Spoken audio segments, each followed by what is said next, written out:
Beh, insomma, mi sono preparato allenandomi ogni giorno sicuramente, soprattutto gli ultimi mesi sono stati molto intensi, quindi sono arrivato lì che stavo bene fisicamente, mi sentivo bene, quindi ero anche fiducioso, insomma, di fare una buona prestazione.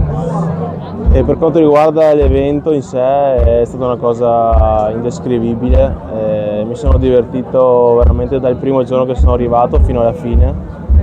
Il mio obiettivo non è una frase fatta, però non era la medaglia, ma era comunque fare la prestazione che volevo io, che sapevo fare, quindi sono molto contento di come è andato. C'è stato un momento in cui ti sei detto ce la sto facendo, ci sto arrivando, o fino all'ultimo in maniera scaramantica magari non hai pensato a Ma nulla? no, sinceramente non ho mai pensato a questo. Diciamo che dopo aver fatto la gara di qualifica che era andata molto bene, ero fiducioso di me stesso, quindi mi sentivo bene e fino alla fine ho cercato di tenere duro, insomma.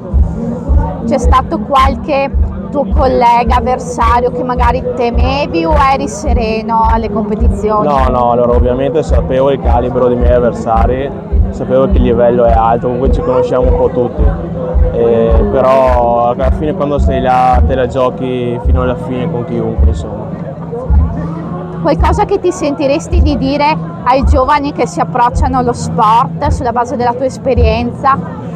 Beh, allora ai giovani dico che fare sport fa assolutamente bene, di impegnarsi comunque, qualunque sport sia, di non mollare, di crederci sempre su quello che si fa e di mettersi l'impegno massimo, e comunque la vita, anche nel mio caso, non si sa mai cosa può riservare.